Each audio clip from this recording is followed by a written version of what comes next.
எல்லாருக்கும் வணக்கம். என் பேர் வந்து விஷ்ணுபிரியா. நான் ஒரு ஆங்கில ஆசிரியை. பொதுவா நான் சாரீஸ் ஆசிரியர்கள்னாலே நிறைய சாரீஸ் கட்டிட்டு போவாங்க. உங்களுக்கு நல்லாவே தெரியும். நான் ஸ்பெசிஃபிக்கா வந்து வெள்ளிக்கிழமையானா கருப்பு தான் கட்டுவேன். இதனால எல்லாரும் என்ன சொல்லுவாங்கன்னா, "வெள்ளிக்கிழமை அதுவுமா ஏன் கருப்பு கட்டுறீங்க?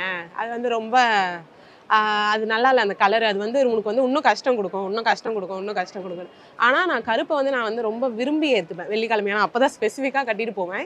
நம்மளுக்கு இதுதான் வேண்டான்னு சொன்னா நான் அத தான் செய்வேன். அது முக்கியமா நான் வந்து ஐயா கிட்ட இருந்து தான் கத்துக்கிட்டேன்.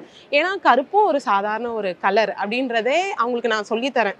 இது மாரி வெள்ளிக்கிழமையானா சரி கருப்பு கட்டக்கூடாது. அப்ப வெள்ளிக்கிழமையானா மஞ்சள் கட்டினா ஓகேவா? அந்த மாரி இருக்கும். அவங்க கம்முனு போயிடுவாங்க. ஸோ இந்த சமூகத்துக்கு எல்லாருக்குமே பெண்ணுன்னு மட்டும் இல்லாம ஆண், பெண் 2 பேருமே சேர்ந்து பொதுவா ஒண்ணு யோசிக்கணும். இது நம்மளுக்கு கரெக்ட்டா வருமா? அப்படின்றத பொதுவா எடுத்து உரைச்சதே எனக்கு ஐயா தான். ஸோ ஐயா வந்து எனக்கு ரொம்ப பெரிய இன்ஸ்பிரேஷன். அதனாலேயே எனக்கு ஐயாவ ரொம்ப பிடிக்கும்.